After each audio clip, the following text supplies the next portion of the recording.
présentation linguistique donc, de la langue, bien la langue d'oc ou l'occitan, c'est exactement la même chose, c'est très pratique parce que ça évite les répétitions, bien, c'est une langue romane, donc une langue issue du latin, comme l'est la langue d'huile, c'est-à-dire le français, comme l'est le castillan, comme l'est le catalan, comme l'est le portugais, etc.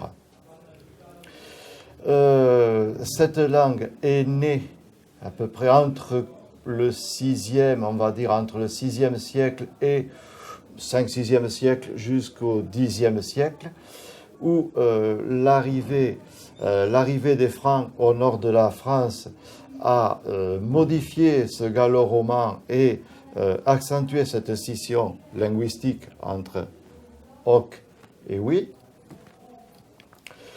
Du fait que nous avons très peu d'écrits de ces époques-là, il est difficile de noter cette chronologie, mais le premier écrit de Languedoc, c'est le poème de Boès, c'est un écrit hagiographique, enfin un écrit qui raconte l'histoire de Boès, qui était donc un évêque qui a été condamné à mort par l'empereur, aide-moi, je ne sais plus lequel, enfin bref, un empereur romain. Et donc, ce poème est daté du 9e, 10e siècle. On n'est pas très sûr. Mais ce qu'on est sûr, c'est qu'il est de Languedoc. Voilà. Donc, la Languedoc, à la suite de ça, s'est énormément développée au Moyen-Âge et s'est surtout développée grâce au troubadour dont nous parlait tout à l'heure Bernard Vernière. Et lorsque cette langue était vraiment développée dans toute l'Occitanie, mais aussi dans toutes les cours européennes, il y a eu la croisade des Albigeois, de laquelle il serait peut-être long de tout dire, mais il s'est développé en Occitanie une hérésie chrétienne, mais qui n'obéissait pas tout à fait au dogme de l'Église. Et donc, on a appelé ça à l'époque, c'était tout simplement les hérétiques. Le cathare, quand on dit cathare, c'est un mot beaucoup plus moderne. Ce catharisme s'est développé dans toute l'Europe, mais comme l'Occitanie était peut-être économiquement un pays plus indépendant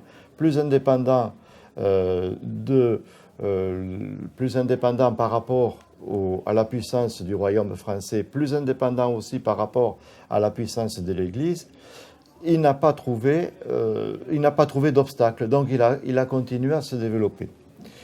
Et c'est un moment où l'Église a senti que c'était pour elle peut-être un danger par rapport à son influence, qu'elle a décrété cette croisade contre les Albigeois, et qui a fait que, bien sûr, cette croisade, tout le XIIIe, qui a duré quasiment tout le XIIIe siècle, elle a commencé en 1208, elle s'est terminée, on dit en 1245 avec la chute de Montségur, mais elle a continué encore après avec la chute de Quéribus en 1555, et puis il y a eu toute l'Inquisition, donc on va dire tout le XIIIe siècle.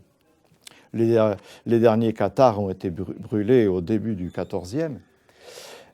Cette croisade a complètement anéanti cette puissance économique occitane. Et du coup, il y a eu un recul de la langue, un recul de cette aura, de cette intelligentsia occitane. D'ailleurs, les troubadours ont fui et sont allés se réfugier dans toutes les autres cours européennes. Et à partir de là, même s'il y a eu des tentatives de renaissance, notamment au début du XIVe siècle avec la création de l'Académie des Jeux floraux, néanmoins, et puis la publication aussi de quelques ouvrages scientifiques en occitan, comme le Compagnon de la Bacco, qui était un ouvrage de mathématiques, d'autres ouvrages aussi au niveau des sciences, une encyclopédie. Mais il y avait quand même un déclin qui s'est prolongé jusqu'au XVe, XVIe siècle. Et au XVIe siècle, avec la Renaissance, il y a eu une renaissance occitane, la renaissance du XVIe siècle, avec des poètes tels que Goudouli, Bertrand Larade, Guillaume Ader, Auger Gaillard, ici du Tard, et puis d'autres, qui ont relancé, qui ont fait renaître cette littérature. Et qui se sont inspirés ou qui se sont inspirés un petit peu des auteurs de la Pléiade. Il y avait en gros, on va dire qu'il y avait plusieurs écoles ou plusieurs tendances. Il y avait une tendance en Gascogne qui était, disons, une tendance, on va dire, protestante, pro-Henri IV, où d'ailleurs on écrivait des poèmes à l'éloge d'Henri IV, comme celui de Guillaume Ader. Il y a eu une tendance en Provence avec Belau de la Bellaudière, une tendance plutôt conservatrice, catholique. Et puis Toulouse avec vraiment, là c'était une poésie qui ressemble beaucoup au poète de la Pléiade, qui ressemble beaucoup à Ronsard. Et puis à nouveau, il y a eu Louis XIV, etc., avec un recul économique assez important, et donc recul économique, recul intellectuel, plus de poètes, peu nombreux en tout cas, et il a fallu attendre le XIXe siècle, la Révolution française a essayé de faire la chasse à tous les patois, comme on disait. C'est de là d'ailleurs que vient ce mot de patois. Mais c'est un peu paradoxal parce que d'un côté, elle faisait la chasse aux patois, de l'autre côté, elle traduisait ses décrets dans ces langues-là pour que tout le monde puisse en prendre connaissance. Et cette chasse aux patois a provoqué là aussi une réaction avec notamment deux personnes, une personne d'Albi Rochegude, une personne en Provence, Renoir, qui tous les deux ont réétudié cette langue, réétudié les troubadours. C'est grâce à eux que nous connaissons les troubadours du Haut Moyen-Âge. Avec cette renaissance, avec Renoir et Rochegude, est apparu aussi. Alors il y a eu une renaissance, c'est parti un peu dans tout, tout ça, ça a éclaté.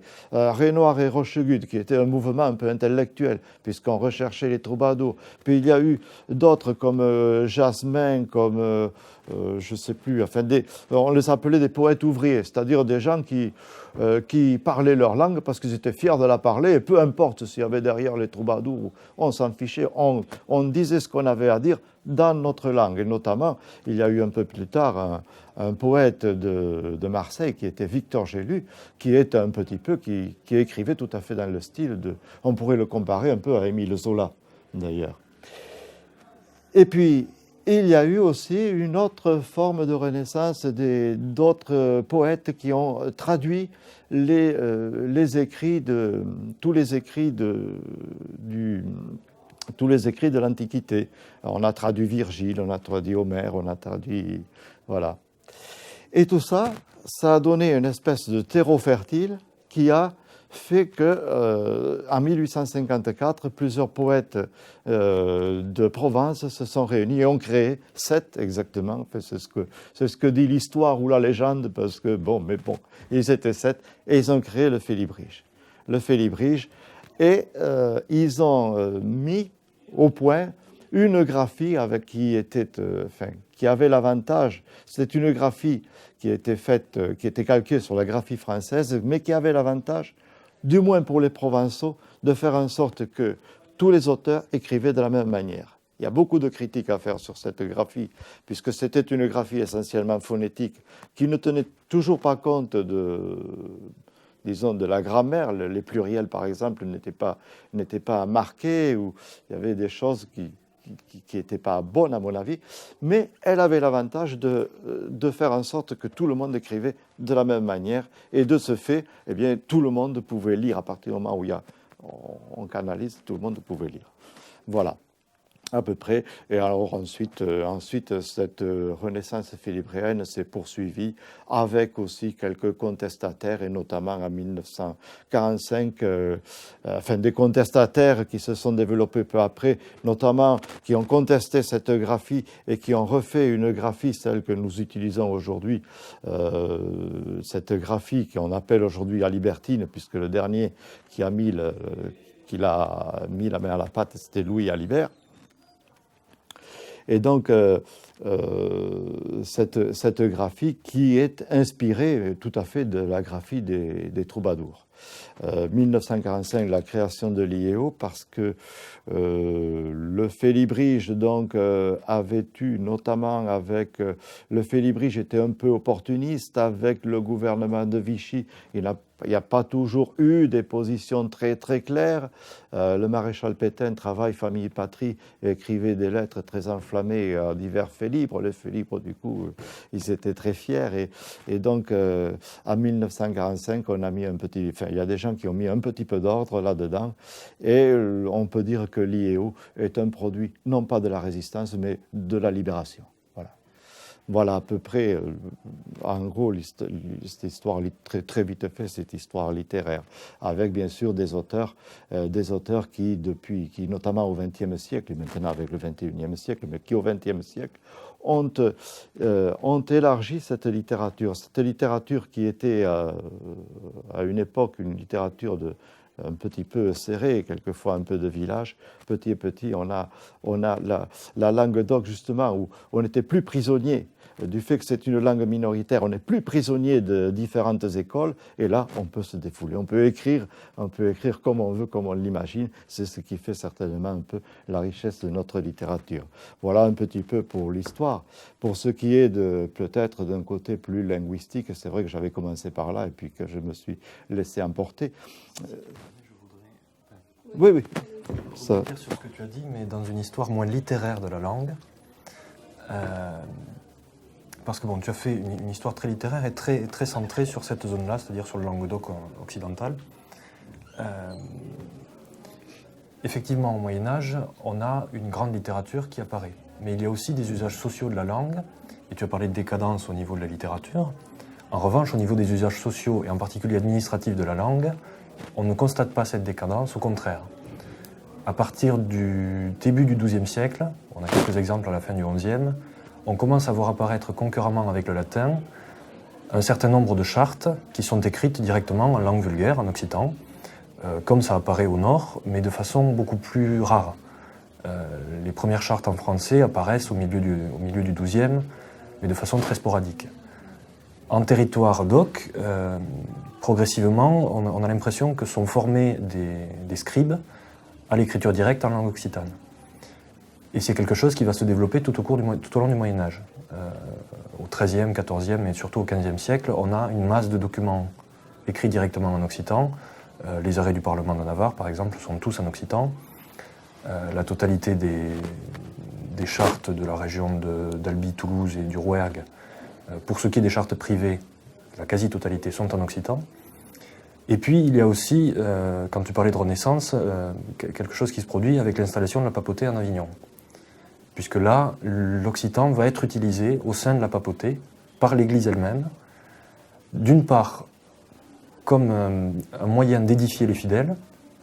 C'est ainsi qu'on a toute une littérature religieuse qui apparaît soit directement écrite en occitan, soit bilingue, latin-occitan, que la plupart des grands textes sont diffusés aussi en occitan. On a un certain nombre de règles monastiques, par exemple, qui ont été traduites en occitan. On a un exemple avec des cardinaux de l'entourage papal qui rédigent une règle monastique à Toulouse pour un monastère de femmes, puisque les femmes n'étaient pas formées au latin, donc la plupart du temps on traduisait en occitan. Et c'est quelque chose qui va perdurer, on va dire, les premiers exemples de français dans les écrits administratifs dans le Sud, c'est la fin du XVe siècle. Donc c'est avant l'édit de Villers-Cotterêts qui date de 1539, et c'est pour ça qu'on ne peut pas vraiment dire que c'est cet édit-là qui va supprimer l'occitan dans les actes administratifs. Il va entériner une situation qui commençait déjà à être présente, le français s'installe déjà avant. Dans toute la première moitié du XVIe siècle, on a des notaires qui sont trilingues et qui écrivent des actes dans les trois langues, concurremment. des actes en latin, des actes en français, des actes en occitan, dans le même registre, suivant le destinataire, suivant sa provenance, suivant la qualité de l'acte, etc. L'édit de Villers-Cotterêts, en 1539, lui, impose simplement de ne plus utiliser le latin. Ce qu'il dit clairement, c'est qu'on devra écrire en langage naturel français, donc dans la langue naturelle des gens qui transcrivent ces actes. C'est ainsi qu'on se retrouve avec, non pas le français du roi dans tous les actes, mais un certain nombre de dialectes d'ouïl aussi, dans le nord. Cependant, la compréhension de cet édit, ce sera essentiellement qu'il faut écrire en français. Donc à partir des années 1560, on cesse d'écrire en occitan les actes administratifs de la vie courante.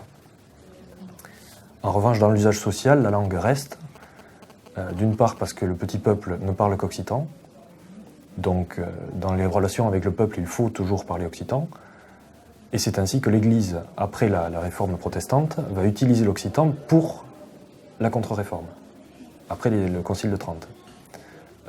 À ce moment-là, sont rédigés un certain nombre de catéchismes, de bréviaires, etc., en langue occitane, pour réinstaller chez le peuple un sentiment catholique.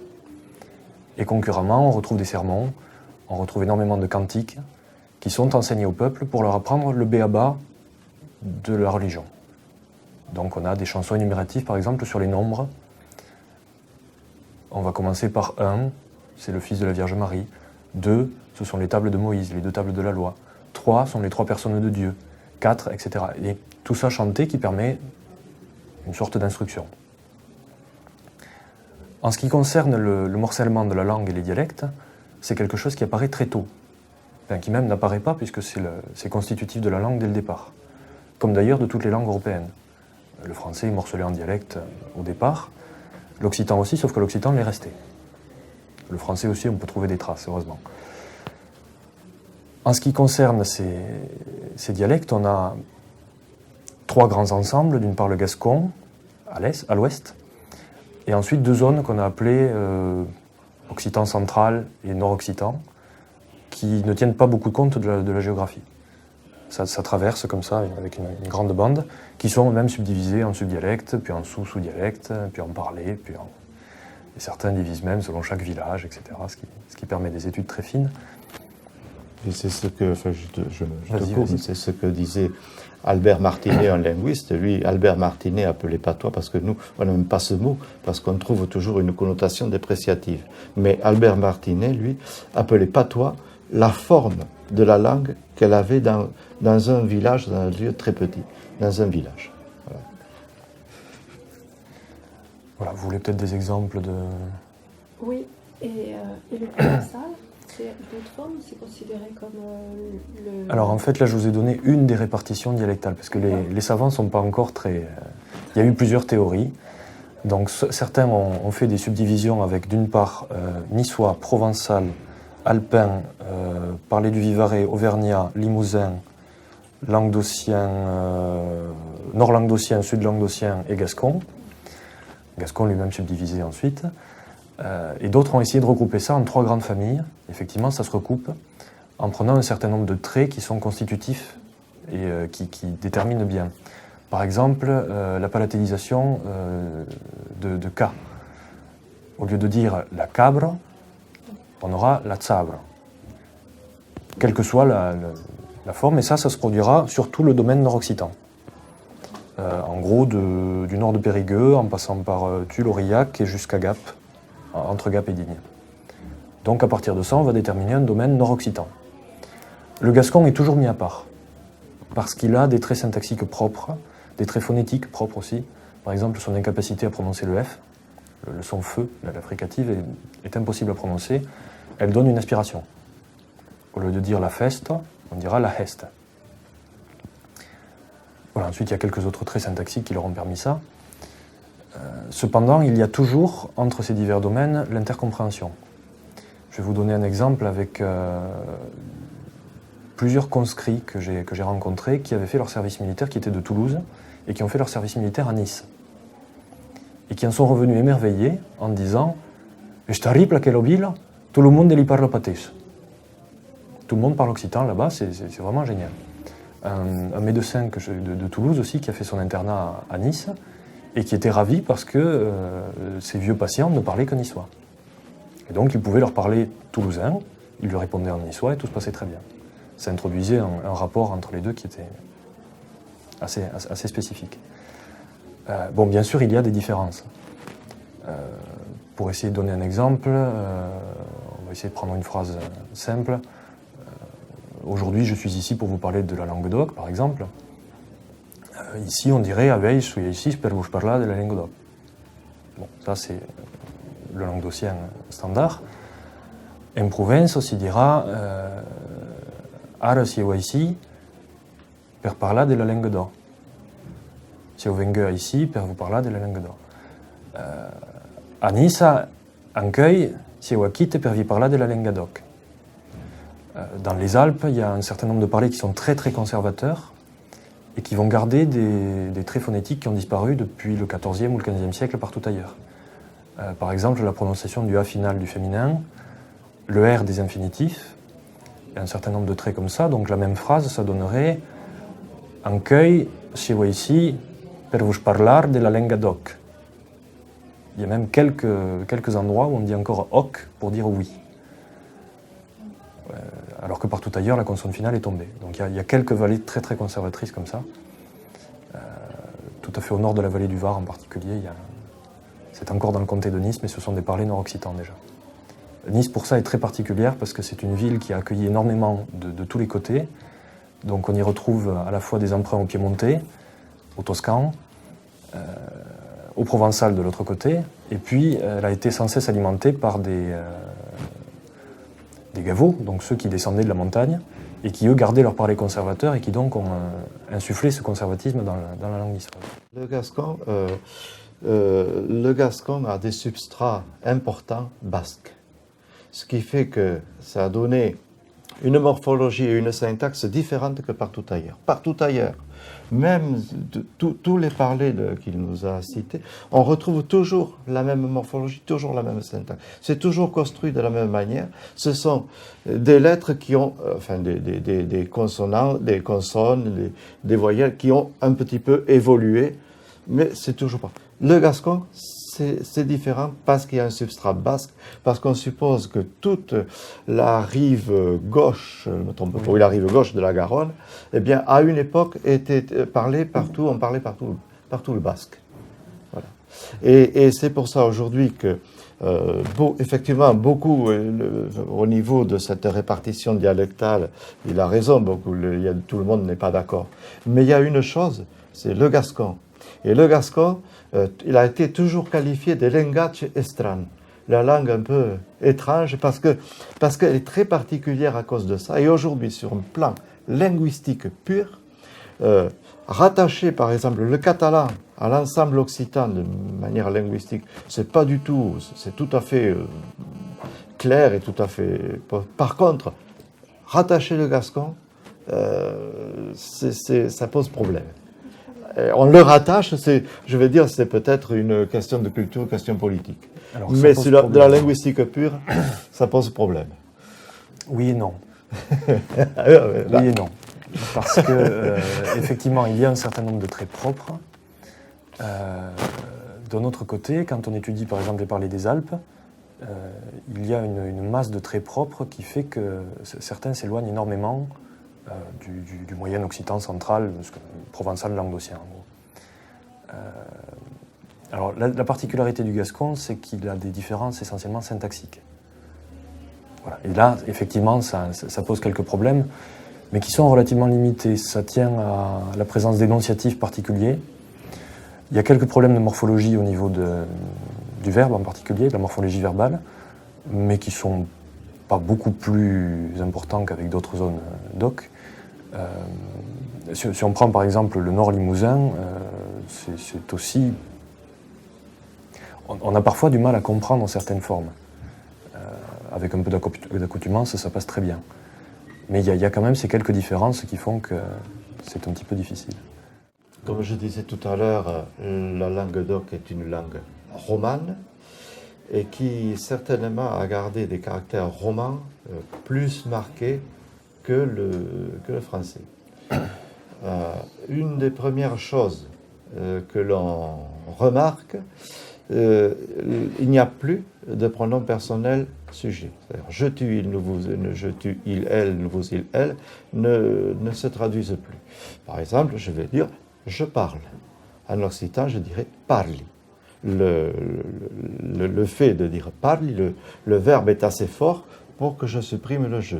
Si je dis eu parli, c'est une forme d'insistance que je traduirai par moi, je parle. Une chose.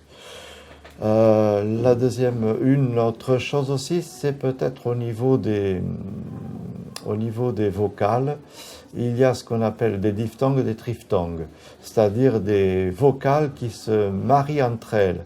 Par exemple, triphtongue, aïe. Aïe, le G en français, le verbe, la première personne du verbe avoir, par exemple, aïe. Aïe, où on entend le son A et le son I qui sont très, très collés. Lorsque les Français apprennent la langue d'oc, ils disent jamais aïe, mais ils disent toujours aïe. Aïe, c'est là où on les entend. La triphtongue, qui est aussi un son bien particulier, par exemple, qu'on trouve dans les mots tout à l'heure, yeu, où pareil, il y a trois vocales qui sont complètement i et ou. Et si quelqu'un qui n'a pas l'habitude de parler en oc, il va dire yeu, yeu, il ne saura pas dire yeu. Comme un yo, un œuf, un yo, i-o-u, i-o-u, i-o-u. Et les gens, pareil, ils vont dire yo, mais ils ne sauront pas dire yo. Voilà. Une autre forme aussi, qui n'est peut-être pas particulière, mais qui est curieuse, c'est que nous avons gardé l'habitude du vieux français avec l'accord du participe passé avec l'auxiliaire avoir. Aujourd'hui, en français, on applique l'accord marotique, c'est-à-dire l'accord qui a été fait par Clément Marot. C'est Clément Marot qui un jour... Pardon ? Jean Marot, son père. C'était son père ? Oui. Le grand je viens de rhétoriqueur. parler de quelque chose. Pour moi, c'était Clément Marot. Non, c'est le père, le grand C'est le rhétoriqueur. père. Oui. Ah, bien. Bon, j'ai appris quelque chose.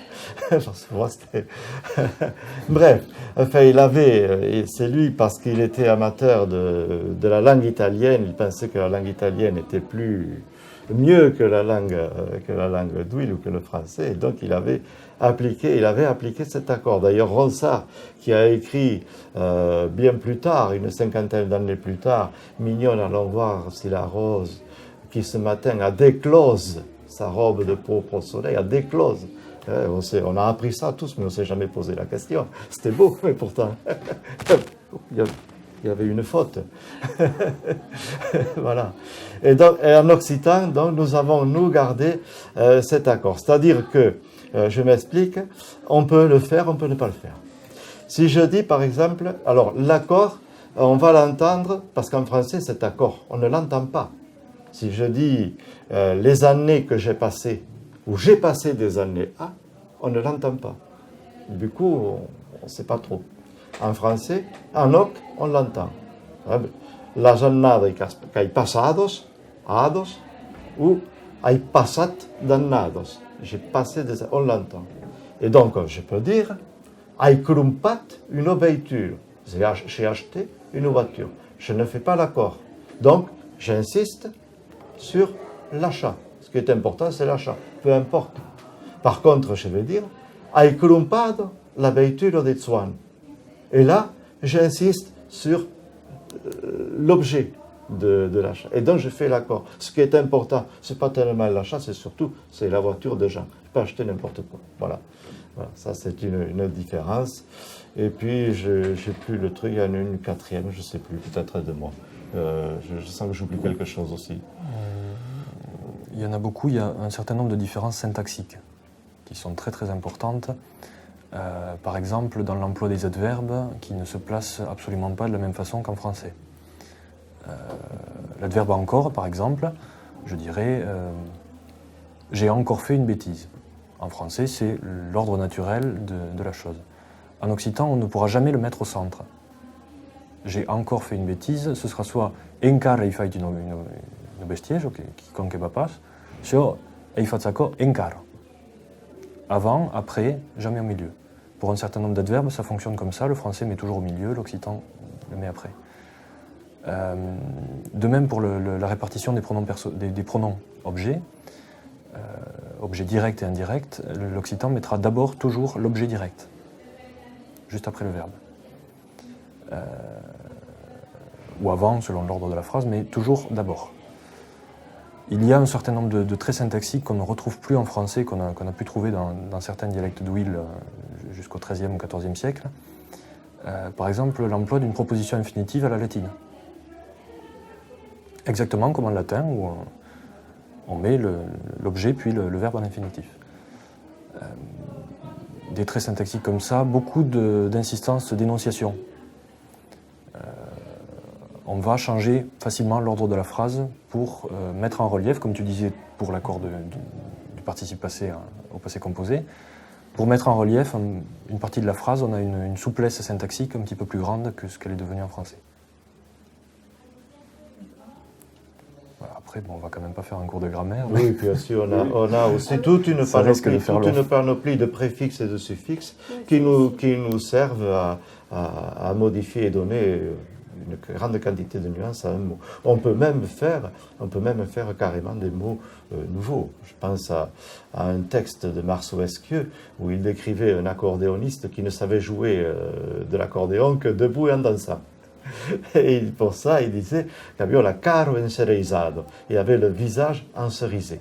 C'est magnifique. Ça, si on écrit ça en français... Maintenant, il y a des gens qui commencent à se donner des libertés en français, c'est vrai. On a commencé avec Marcel Proust, mais il y en a d'autres. Mais c'est vrai que ça peut choquer un petit peu. Il aurait le visage encerisé. Ouais. Plus limité. Oui, voilà. C'est vrai que ça paraît plus ouvert. On va avoir plus de possibilités. Et comme on disait tout à l'heure, il y a beaucoup plus de nuances du coup qui sont mises à jour. Disons aussi qu'en français, elles existent, mais d'une part, on n'y fait pas attention, parce qu'on les maîtrise. D'autre part, on ne les utilise pas toutes. Si on lit par exemple des œuvres comme celle d'André Gide ou de Marguerite Yourcenar, on s'aperçoit que leur utilisation de la syntaxe française peut parfois choquer parce qu'on ne comprend pas. Ils utilisent des archaïsmes, ils utilisent un certain nombre de choses qui ont disparu depuis Bossuet, parce que syntaxiquement, c'est utile pour rendre quelque chose qu'on ne peut pas dire avec la langue courante. Donc il y a un certain nombre d'auteurs quand même qui fouillent les possibilités de la langue et vont plus loin. Et on n'est pas très habitué à le remarquer. Tout à fait. Puis bon, il y a aussi, on souffre, à mon avis, aussi d'un problème en français que je peux difficilement expliquer, mais qui est suite aux travaux de Malherbe. C'est-à-dire qu'on a un petit peu peur des mots. On a un petit peu peur de dire les choses. On ne peut plus aujourd'hui se permettre d'écrire comme Rabelais, par exemple, qui appelle les choses par leur nom. Et en oc, on peut toujours se permettre. En oc, c'est pas de problème. Alors, on préférera parler de graphie plutôt que d'orthographie. Parce qu'orthographie, ça veut dire qu'il y a une graphie qui est droite, qui est valable, et pas d'autre. Or, en fait, la graphie qui a été adoptée par l'IEO après les travaux de Perbos, Estieux et Alibert et quelques autres, c'est une graphie qui n'est pas absolument fixe. Elle admet la variation. Elle admet la variation parce que la variation fait partie de la langue. Un exemple avec un des mots qui varie le plus, la nuit. Nord du Tarn, on dira Netz, sud du Tarn, Neit, est du Tarn, Nioch. Il se trouve que le Tarn est au point de rencontre des trois isoglosses. On n'acceptera tout de même pas que tout le monde écrive Nuech. D'autant plus qu'en Provence, il y a une forme qui est Nieu. Donc là, ce ne sera pas possible. Alors on admet une certaine variante graphique sur ce genre de mots. De même, lorsque la morphologie verbale change vraiment, on ne va pas pouvoir adopter une forme précise pour cela. Alors quand je dis graphie, c'est parce que la graphie, c'est la façon d'écrire ce qu'on entend. Et donc du coup, on va systématiquement penser à ce qu'on entend et écouter précisément la façon dont c'est dit. Si on faisait ça en français, ça donnerait des choses incroyables, puisque si on écoutait parler en marseillais, on écrirait totalement différemment de l'écoute d'un Picard. Or là, c'est tout à fait possible. Ce qui fait qu'il y a à intégrer essentiellement un certain nombre de règles de transcription graphique, finalement comme si on apprenait l'alphabet phonétique international, ça pourrait être aussi utile que ça, sauf qu'il y a quand même des règles plus précises qui tiennent compte de l'étymologie comme en français, et à partir de là, on va transcrire ce qu'on entend. Si l'auteur dit Lubon de la Nioche, qui est un texte de Max Rouquette, on va transcrire Nioche, N-U-O, accent grave, C-H. Si c'est L'Umbroducho de la Neit, on mettra N-E, accent grave, I-T, si c'est la Neit, etc. Donc aujourd'hui, ce que vont faire les gens, c'est prêter attention à ce qui est dit. Se concentrer sur l'écoute avant d'écrire. Et suivant les caractéristiques dialectales, bon, c'est pas un auteur qui vient de Gascogne, on essaie de prendre des auteurs qui viennent du coin, et du coup transcrire en fonction de ce qu'ils auront entendu. Et peut-être du coup prêter plus attention à ce qu'ils écoutent. C'est une forme aussi de prêter un petit peu plus attention à Voilà. ce qu'on entend. Puisque le but, ça n'est pas aujourd'hui de faire une dictée complexe où les gens écriraient comme à la dictée de Pivot avec toutes les moindres sinuosités et difficultés de l'orthographe française et qui est démentielle de ce côté-là, mais simplement de se concentrer sur quelque chose qui peut avoir un intérêt et ensuite se faire plaisir avec un spectacle et se rencontrer. Moi, je peux en parler, oui, au niveau de la campagne. D'ailleurs, par rapport peut-être à une anecdote, c'est qu'il y a 3, 4, c'était en 2002. En 2002, j'ai écrit un petit livre de poèmes. Et je suis originaire, de textes courts, on va dire. Et je ne suis pas originaire du Tarn, je suis originaire du département du Lot. Ce qui, ici, on va dire, c'est le nord-occitan. Le nord-occitan, donc, c'est un occitan un peu différent de l'occitan du Tarn. Et ma première idée était d'écrire ce livre en nord-occitan dans mon propre parler. Et je me suis fait éditer ici par l'Institut d'études occitanes, section départementale du Tarn, qui venait d'acquérir un matériel pour faire de la micro-édition. Je me suis fait corriger par un gars, Philippe Carbone, qui est le directeur d'une revue dans laquelle j'avais écrit pratiquement tous ces textes, j'avais publié ces textes, et qui m'a biffé tout ça, mais non, ce mot, non. Alors du coup, j'ai essayé de faire ma propre enquête. Je suis allé donc là-haut dans le Lot, et puis j'ai essayé de rencontrer les gens pour faire ma propre enquête. Et c'est là où je suis tombé de haut, parce que tous ces mots qui étaient dans ma mémoire, que je croyais effectivement des mots qui existaient, enfin, je n'ai pas pu avoir, pour la majeure partie d'entre eux, je n'ai pas pu avoir le retour. Parce que l'enquête, il faut se dire aussi que faire une enquête de collectage, c'est très particulier. Il ne faut jamais s'adresser à quelqu'un comme je le faisais, en lui disant « Tiens, comment tu dis ça ? Comment tu dis des fraises ?»« Ah ben, des fraises !» Alors que le mot, c'est des machufos, bien sûr. Il faut amener les gens à les faire parler et faire en sorte que cela arrive d'une manière naturelle. Et là, on retrouve voilà, ce que d'abord je n'ai pas su faire, mais ensuite je me suis effectivement rendu compte que cette langue, au niveau des locuteurs naturels, eh bien, si on veut aujourd'hui enquêter sur ces particularités de vocabulaire, eh bien, il faut se dépêcher. Voilà, c'était mon point de vue. C'est une constatation que j'ai faite. J'ai fait aussi une autre constatation, ici c'est à Castres, sur le marché de Castres. Je suis à Castres depuis 1973. Lorsque je suis arrivé à Castres, que j'allais faire le marché, il était tout à fait possible de faire quasiment tout le marché en Languedoc sans problème. Aujourd'hui, les gens commencent à vous faire un grand sourire. Ah, tu parles patois. Ah, mais parle-moi patois, continue, parce que tu sais, ma grand-mère me parlait patois. C'est magnifique, j'aime cette langue, etc. Mais on n'a pas le retour. Et du coup, c'est vrai. Donc, j'ai constaté au niveau des populations, et moi je parlerai surtout de la campagne, lui il va nous parler de Toulouse, c'est je pense différent, mais au niveau des campagnes, il y a, c'est clair, un net recul. Les personnes âgées le parlent, mais le parlent mal parce qu'ils sont tellement confrontés à la langue française qu'il y a tout un tas de francismes qui rentrent dans la langue, et de plus, ils n'ont que des interlocuteurs de leur âge. Les jeunes ne le parlent plus, et donc on parle français. Donc il n'y a plus de transmission comme ça de génération en génération Non, de mon point de vue, non. De façon tout à fait exceptionnelle, ça arrive. Ouais. Ah oui, tout à fait. Oui, J'en oui. suis la preuve. Moi aussi. Enfin, pas moi, mais mes enfants, oui. Voilà. Ils étaient Alors, là. mais bon, c'est exceptionnel. Je pense que... c'est vraiment très très rare. Oui, oui, tout à fait. Ça arrive, mais de façon tout à fait incidente. Alors plus dans le domaine dans le milieu agricole. Les enfants continuent encore à entendre la langue et du coup à en acquérir au moins une partie. Tout ce qui est structure syntaxique, par exemple, passe très bien. Cela Ça s'explique... ne veut pas dire qu'ensuite ils vont la parler. Voilà. Cela s'explique de mon point de vue, c'est que justement les milieux agricoles, enfin les milieux paysans, on va dire, c'est les milieux qui est resté peut-être le plus attaché aux traditions, puisque l'agriculture moderne, c'est quelque chose, enfin l'agriculture avec toute cette administration qui est venue se greffer par-dessus, c'est quelque chose qui est relativement moderne. Jusque dans les années 50-60, on a continué à pratiquer une agriculture comme on l'a pratiquée depuis des siècles.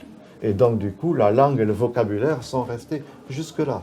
La chute, ce que d'ailleurs tout à l'heure, quand je parlais de la langue doc tout à l'heure, ce que Xavier a dit et ce que je n'ai pas dit, c'est que si la langue doc est partie ou a quitté un milieu un peu intellectuel, elle est restée toujours très très présente dans les milieux populaires jusqu'à la deuxième moitié du XXe siècle. Mais alors après, ça a été très rapide. Les années... j'ai commencé, j'ai commencé en 1979 à faire des interventions à l'école primaire pour initier les enfants à la langue doc. Lorsque j'ai commencé au début des années 80, il y avait beaucoup de gamins, il en aurait fallu de peu pour que la langue devienne leur langue de tous les jours. Très peu. Dans les années 90, à la fin des années 90, les meilleurs étaient ceux qui venaient, du Portugal ou d'Espagne. Ceux d'ici ne savaient plus. Alors la situation est assez compliquée parce que il y a deux choses. D'une part, il y a encore la tranche d'âge 55-90 ans et au-delà qui parle encore de façon naturelle parce que c'est sa langue et qui ne trouve pas forcément les locuteurs en face pour continuer à parler parce que les anciens meurent petit à petit tout simplement et que dans les petits villages où il y a 50 personnes, quand il y en a un qui meurt, ça se sent très fort. Donc il y a d'une part ça, et puis il y a une espèce de grand vide. Et ensuite on arrive aux gamins qui sont sortis depuis une vingtaine d'années, enfin ça a commencé une vingtaine d'années, donc ils ont maintenant mon âge, 25 ans, qui ont appris l'occitan à l'école, dans des écoles immersives, ou pas d'ailleurs, parce que certains s'y sont mis simplement en option au lycée, puis ont choisi de l'apprendre à l'université et se sont améliorés là-dedans, et qui du coup n'ont pas tellement cette transmission naturelle. Donc ils ont un occitan qui a été appris scolairement, dans les livres, à partir de méthodes d'apprentissage, etc., et qui est un petit peu coupé de la réalité de la langue habituelle. Ce qui fait aussi que quand ces deux générations se rencontrent, il y a parfois des difficultés à se comprendre, qui sont déjà des difficultés de génération, parce que tout de même le monde a évolué, auquel s'ajoute la langue qui n'est pas la même, parce que il y a tout le vocabulaire jeune aussi, qui à base anglophone essentiellement, qui s'intègre à ce néo-occitan, comme on pourrait l'appeler, comme on parle du néo-français, qui est parlé dans les villes par les jeunes qui sont à l'université, qui ont suivi des écoles bilingues, etc. Un cas vraiment marquant pour ça, c'est Toulouse. À Toulouse, l'occitan n'est pas du tout vécu comme une langue de vieux, mais au contraire, comme une langue de jeunes. C'est un truc à la mode. C'est vraiment ça. Donc, hier soir, j'étais à Toulouse. Il y avait un bal à la Mounède, qui est un lieu en bordure de Toulouse qui propose des spectacles de musique du monde, un petit peu tout. La moyenne d'âge devait arriver aux alentours de 25-30 ans. Parce qu'il y avait tellement de jeunes entre 20 et 30 ans que les quelques-uns qui avaient 40, 50, 60 ans ne comptaient pas tellement. Quand on va dans un bal traditionnel ici, si la moyenne d'âge est en dessous de 65 ans, c'est un bonheur. Donc il y a vraiment une différence de lieu là-dessus. Les jeunes à Toulouse sont des centaines à prendre des cours de musique traditionnelle, de danse traditionnelle, des cours d'occitan aussi. Et ça parce qu'il y a eu plusieurs plusieurs lieux et plusieurs hommes marquants qui ont essayé de développer ça. Il y a le Conservatoire Occitan, d'une part, qui est installé à Toulouse et qui, depuis plus de 30 ans, développe l'enseignement de la musique et du chant traditionnel, donc qui amène les gens à la langue progressivement. Et puis la place Arnaud Bernard, avec Claude Sicre, qui a repris les théories de Castan en disant il faut que les gens se parlent et que les cultures se parlent pour que les gens fassent vivre la leur. Et du coup, c'est un quartier très populaire qui est essentiellement maghrébin, puisque les gens se sont installés là. Et c'est le quartier de Toulouse où on entend le plus occitan. Concurremment avec l'arabe, le berbère et toutes les langues d'Afrique du Nord. Ce qui est quand même très agréable. Et le soir, quand on y passe, eh bien, il y a tous les gens qui tournent autour de Claude Sicre, les bombes de balle et un certain nombre de jeunes qui font de la musique sur la place, dehors.